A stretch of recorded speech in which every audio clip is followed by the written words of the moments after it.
Pinas News Outsider, welcome back to our channel. And for today's video, makikimarites, chika na naman tayo sa mga latest issue at news ngayon. Pero bago yan, huwag kalimutan mag-like and subscribe to our YouTube channel. Let's go! Pakinggan natin, Ms. Kate Raka. You have the floor. Thank you, sir. Good morning, everyone.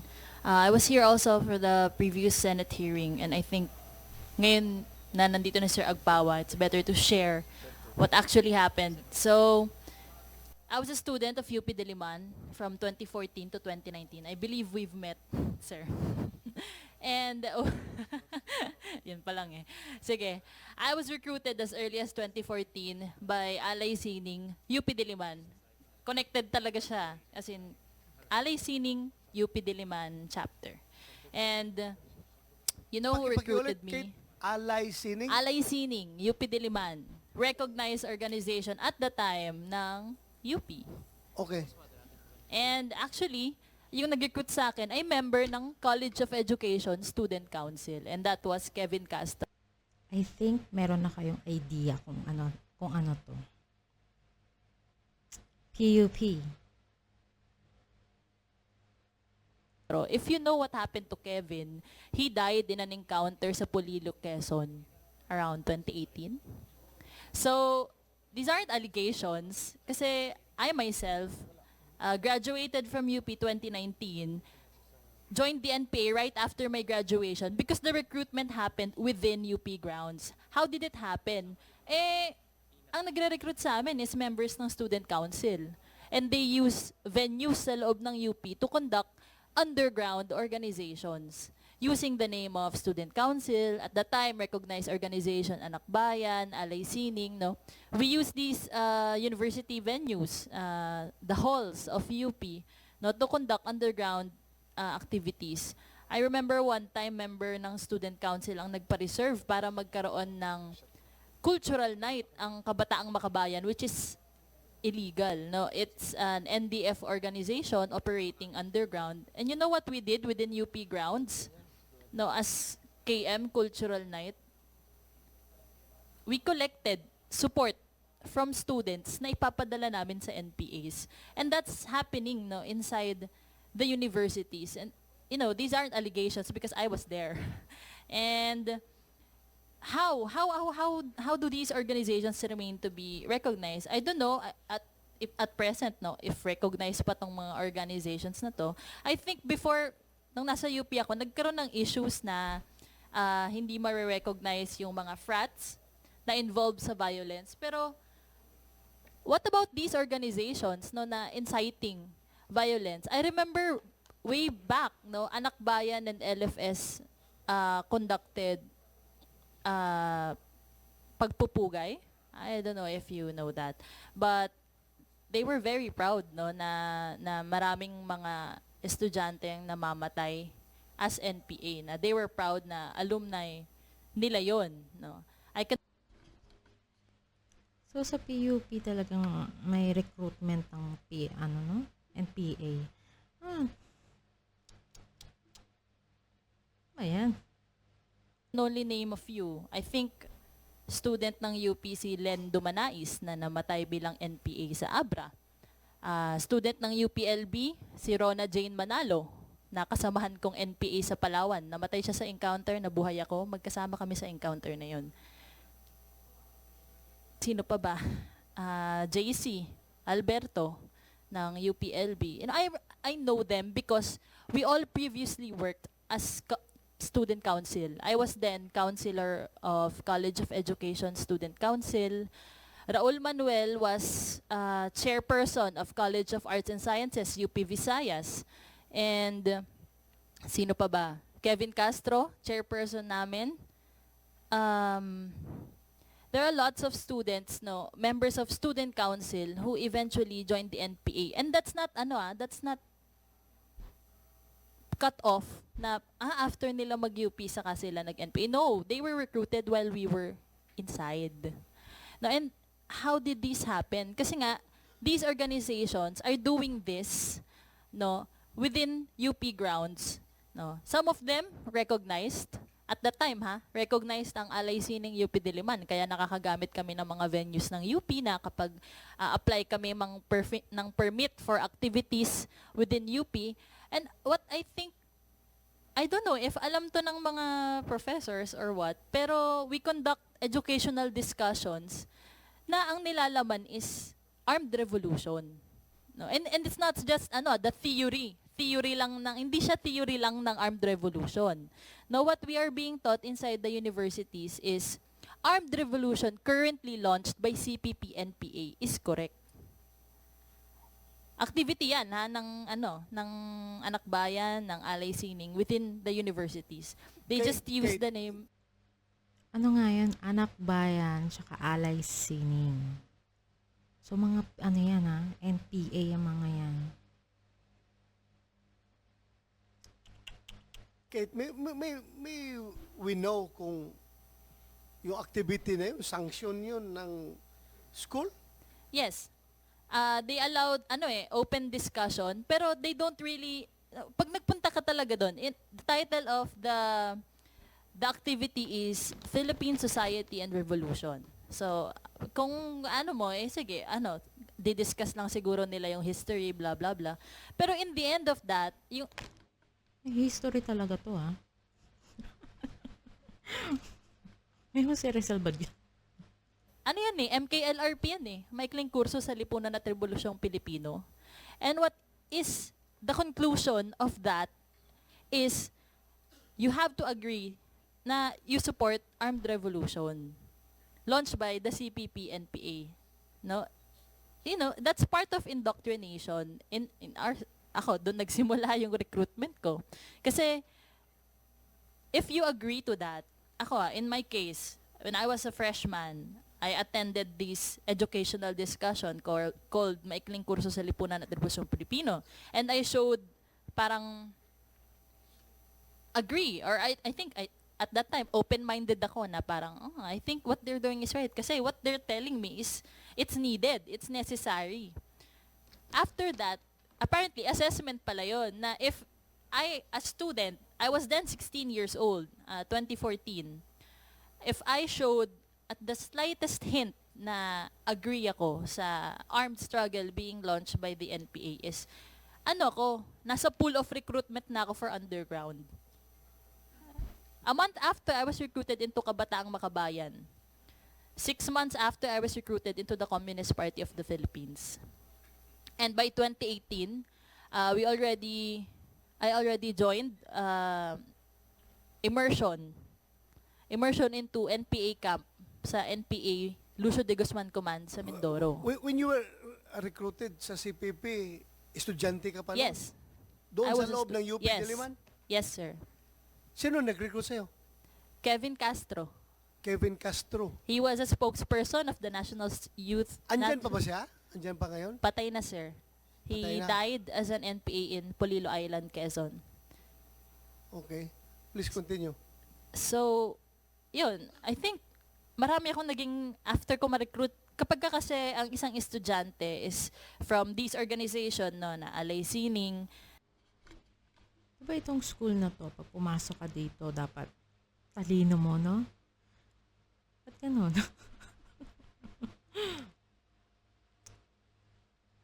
They recruited underground from Alay Sining, by Alay Sining members. Recruit sila into KM.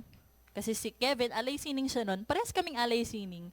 Pero after our activity sa Alay Sining, nirecruit niya ako sa KM. And eventually, dahil receptive ako sa KM and active ako sa activities na binibigay sa akin ng KM, nirecruit niya ako sa Communist Party of the Philippines. And yung Communist Party of the Philippines sa loob ng UP is binibigyan kami ng tasking to recruit more. And one of the ways na hindi Recruit more kasi yung iba namamatay na. Diba? Ayan. pinapabayaan ng Communist Party na mabitawan Talino yan. namin is yung student council. So, right after yung second year ko, 2015 to 2016, inutusan ako ng Communist Party of the Philippines to run for student council para yung susunod na freshman, ma-recruit ko. So parang yung ginagawa ni Kevin ng freshman ako is gagawin ko pag second year na ako. So ganun yung process. No? So, ayun, that is what is currently happening. No? Even with the rigorous na organization recognition process na you have to submit. Na-comply nga yun ng Alay Sining na nagpasa kami ng everything, ng our finances. Ang requirement lang before, I think, at least 15 members, magpasa ka ng names plus yung enrollment forms nila, pwede na. And then, yung list of activities with pictures. Kasi naging chairperson ako ng Alay Sining UP Diliman. So, I complied all these documents na nagpasa ko, recognized kami. So, if you're recognized, you can request for the use of venues within UP Diliman and everything. Pero, we weren't really doing what we were saying we were doing. Hindi naman talaga, yun lang yung ginagawa. Kung ano yung pinasa namin, hindi lang yun yung ginagawa namin. So, yun yung way, no? Kung sinasabi ko to ngayon para marinig ng ating mga administrators ng universities, how we do it, despite everything that you've said, na you're one with us, you are our partners, no, we all do not want more students joining the NPA. Kasi ako, it's something personal for me, kasi all those names I mentioned, those were my friends, no, who died during, I was only, maswerte lang kami na, no, we survived through our NPA stint, no, pero, you know, we're here to tell you how it is done.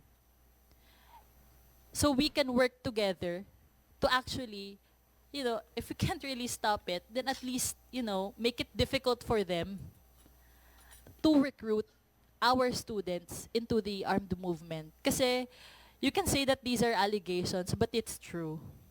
Because I can speak for myself and for those I have recruited. I think this also happened, if you think this only happens in state universities, it's not. It happened in UST, LaSalle, and FEU, and I can say this because by 2018, nilabas na ako ng komite ng CPP sa UP sa National Youth and Students Bureau. Yun ang bureau ng Communist Party of the Philippines na nakatutok sa recruitment between national universities. So, para lang magka-idea kayo. That includes the Big Four schools, UST, LaSalle, Ateneo, and other members of UAAP.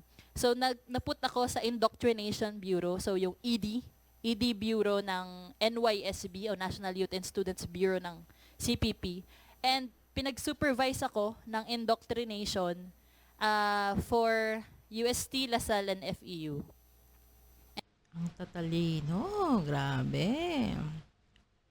Talino yan. Tuloy lang. And one of the members ng UST, Anak Bayan, na also na-recruit into NPA. So if you think this only happens in in state universities, may na-recruit din ang CPP into NPA sa UST. And she's still currently active.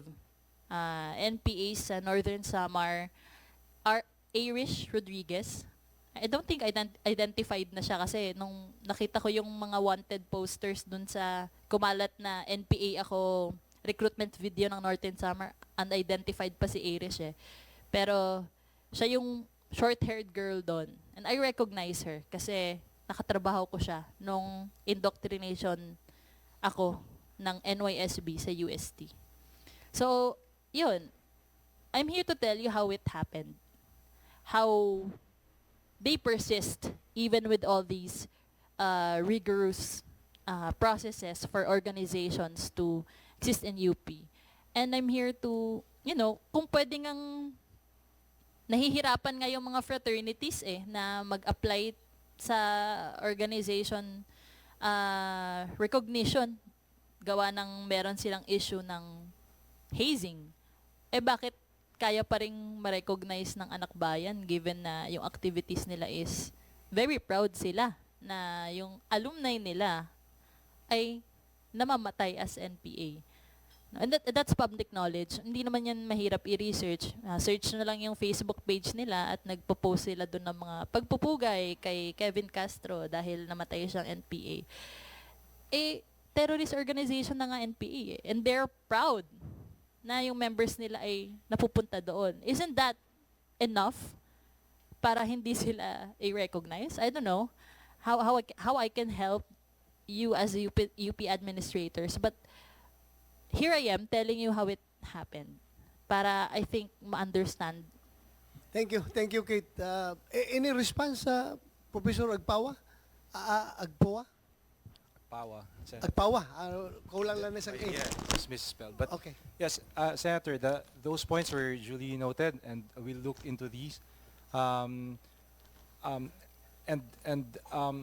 think we will have to do a review of our current guidelines on student accreditation and the way they conduct their activities on campus. Do you think disaccredit mo yung mga sinabi niya na organization? Like, ano yun, sabi mo, Kate, Alay Sining. Ay, very clear, galing from isang dati NPA. Former NPA yan nagsasabi sa'yo. Alay Sining, you're the one accrediting, right? Sino nag-accredit? Yes, Senator, Oh. one of the offices. One of under the me. offices nag-accredit nito, Alay Sining. So sinabi na ngayon dito ngayon, can you promise this committee that you will do the appropriate action? Yes, Senator. Following what Ms. Raka said, we'll have to, I think, conduct due diligence in looking into these allegations and see what we can do as a university to correct what's wrong, if there's any. Yeah, diligence. Also, you part of your due diligence is to listen to her testimony, right? Yes, Senator, Thank you. that's correct. Thank you. And those points were duly noted po. Salamat, Professor Agpawa. I would like to acknowledge Yusik Cardema. If you want to say something, you have the floor, sir.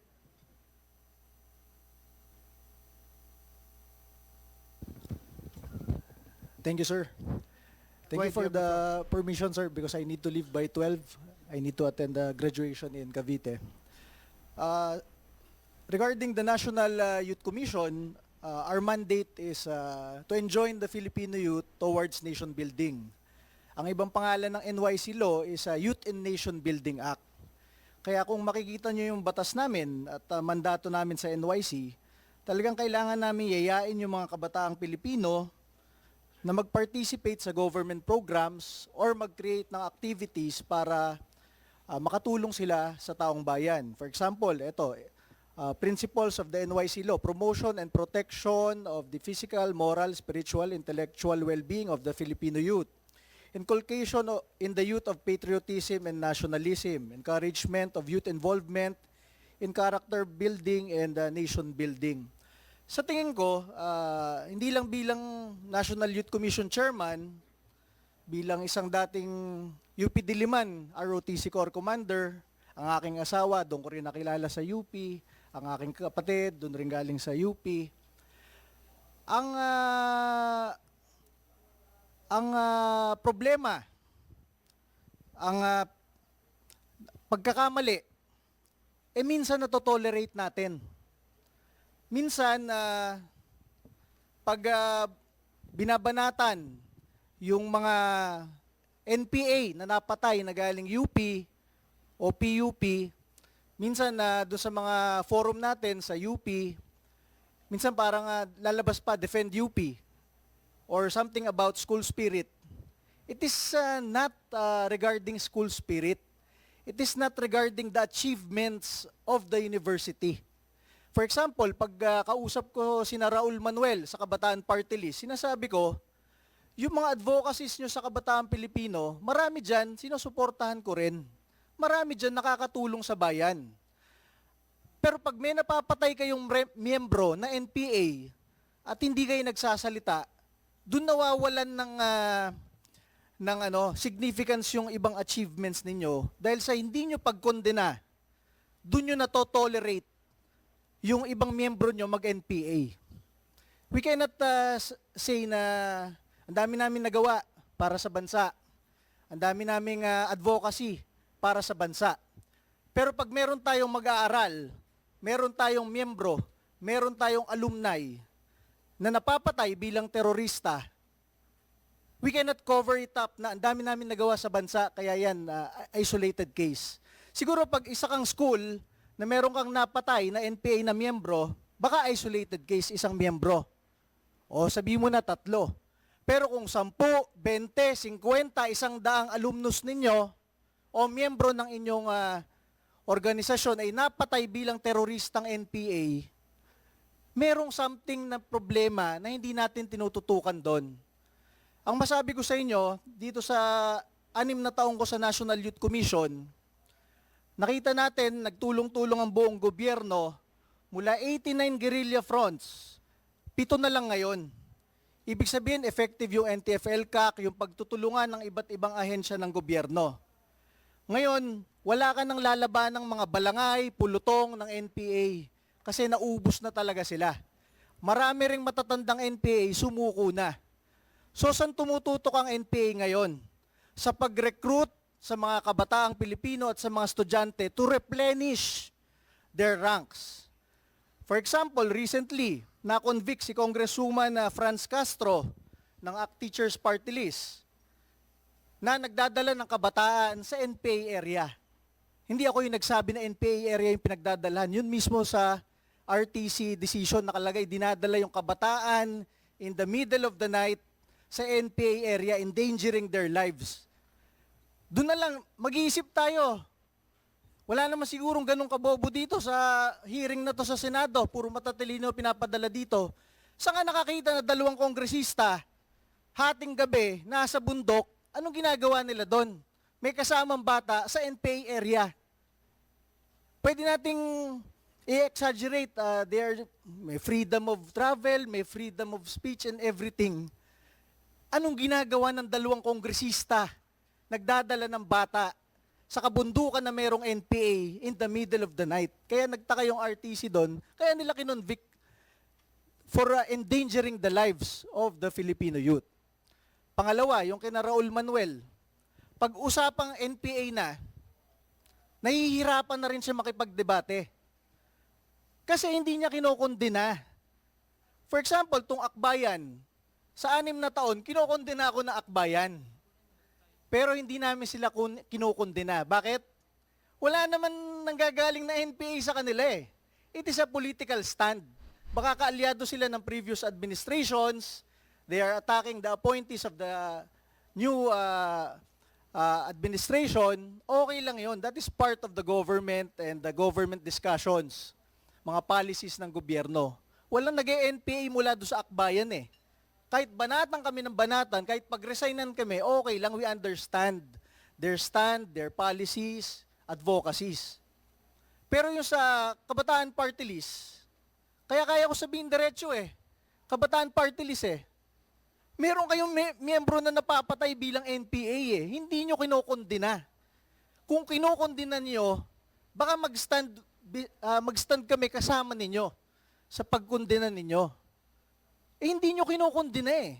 Diyan nagsisimula yung vagueness ng red tagging at academic freedom eh.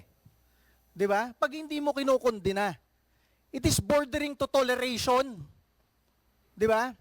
For example, sa UP Diliman, magja-jogging kami, makita mo, Viva CPP NPA. Wala naman yata napaparusahan na nag-vandalize doon, Viva CPP NPA. But if you do that vandalism, siguro sa UST o sa isang private university, hahanapin ng university kung sino nag-vandalize nun at anong student organization nun. Pero dito sa atin, sa government institutions, we are not finding kung sino mga naggaganon. Yun yung pinaka-minor ha. Vandalism. What more in recruitment? Nandiyan sina Kate, galing UP Diliman mismo. They became NPA members. Hindi natin kaya sabihin na nire-red tag na naman yung UP at PUP. We can just rely on the records of the government. Ilan yung miyembro nyo, alumnus ninyo, estudyante ninyo na napatay as NPA. 'Di ba? Isipin na lang po natin, karamihan naman dito merong anak. Nagpakahirap kayo magluwal ng anak, mag-aruga ng anak, hanggang makapag-aral ng pre-elementary, elementary, high school. Kahit ba anak ninyo, papayagan ninyong ma-recruit, papunta sa NPA sa bundok, hindi nyo na makasama? Baka pag patungkol na sa ating mga anak, magiging aktibo tayo. Pero pag anak ng iba, hindi tayo ganun ka aktibo. Ito sinasabi ko sa gobyerno in the past 6 years. Actually, meron kasing iba na naglilihim, tapos malalaman na lang ng magulang, na-recruit na. May mga ganon. Nabe-brainwash na. So, naglilihim na sa magulang. So, yung magulang, di naman alam. Ganon. Pinapasweldo tayo lahat bilang opisyal ng gobyerno. Bakit hindi natin tutukan talaga yung recruitment ng NPA na yan? Para matapos-tapos na. I am not saying na tutukan yung demolish dun sa ideology, dun sa ideas nung bata. Kasi ganun rin naman sa akbayan eh. Lumalaban sila minsan sa gobyerno, they are criticizing the government leaders, lagi. But none of their members become NPA fighters and terrorists. Kaya okay lang sila. Sa atin, kung meron tayong mag-aaral, meron tayong estudyante, meron tayong kabataan na napupunta sa bundok, hindi na nga kailangan sabihin na dapat ma-alerto na tayo. Ang tagal-tagal na nung problemang yon. Alam nyo, nare-realize ko kung anong problema dito sa atin sa gobyerno eh. The problem is so big na iniisip natin sa gobyerno, hanggang kailan ba termino ko sa NYC? Hanggang kailan ba termino ko sa UP? Hanggang kailan ba termino ko sa Senado? Hanggang kailan ba termino ko bilang mayor o barangay captain? Naku, yung issue na yan, di makakatulong sa akin yan sa karir ko. Kasi mawalan ka ng boto. Mapaaway ka pa sa school mo. Pero as of now, we are government officials being paid by the Filipino people. Sa tingin ko, sa 115 million Filipinos, hindi siguro bababa sa 100 milyon dyan ang nabibwisit sa NPA.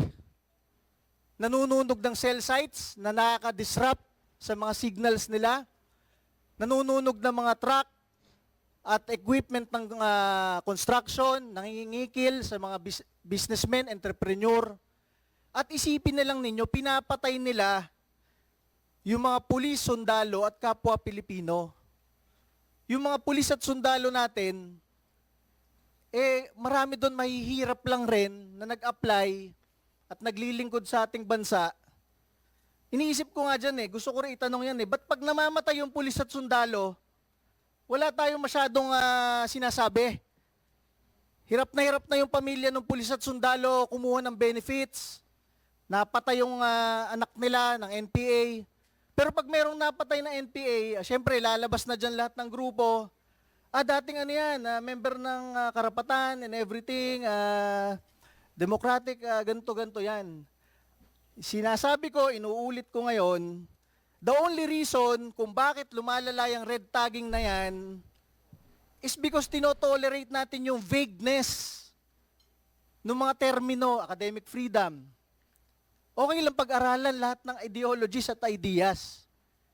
Okay nga lang pag-aralan yung rebellion Pero when your students, your members, bear arms against the government, against our republic, dapat na magsalita yung universidad na yun, hindi namin tinotolerate yun. Hindi yun, pupunta tayo sa Senado, dito lang natin sasabihin yung magagandang gusto marinig ng senador. We contribute to the vagueness of the problem.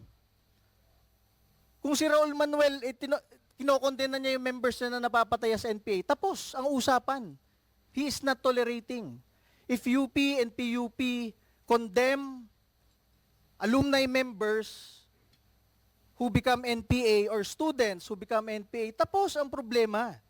But as long as we do not speak against this youth recruitment on a regular day, we tolerate on regular days for it to happen.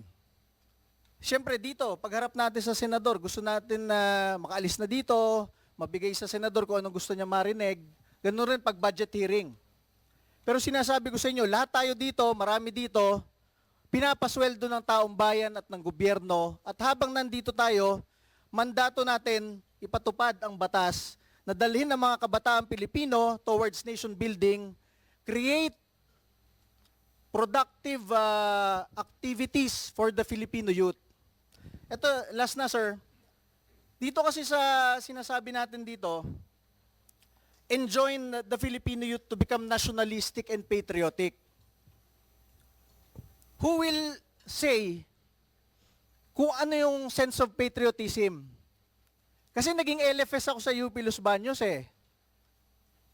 Pwede natin sabihin na ang pag-bear ng arms is a very patriotic act. Kaya nga sasali sa Kabataang Makabayan eh. KM eh, Makabayan nga eh.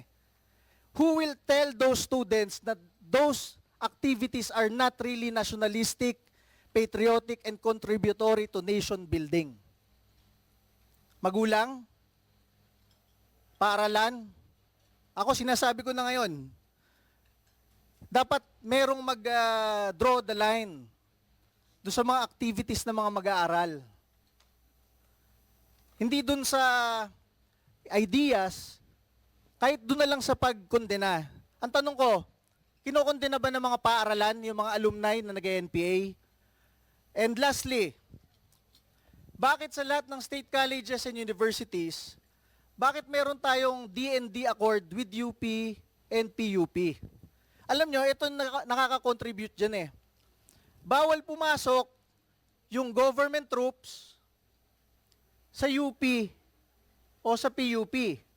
Dati nga may naghahasa sa UP Diliman, kailangan pa magpaalam ng PNP bago makapasok. Nandun na yung naghahasa, nandun yung bangkay, malapit sa checkpoint ng UP Diliman. Why, bakit tayo merong ganong accord? Eh nagagamit yan, naabuso yan ng ibang NPA. Pag bumababa sila sa metropolitan area, syempre doon sila tatambay sa area na hindi pwedeng makapasok ang tropa ng gobyerno.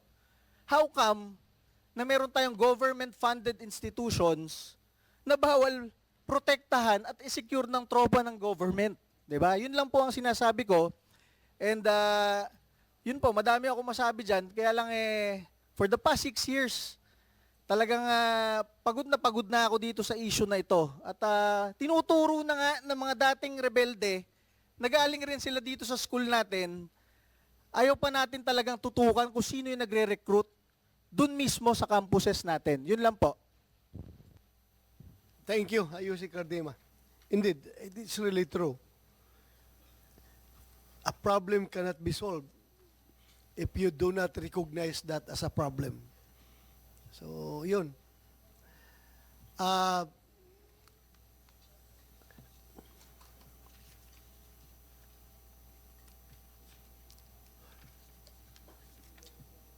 Pwede natin pakinggan si Bobby Sibiliano. Ito yung father ng latest na nawawala na estudyante ng UP Los Baños. You have the floor, Bobby, please.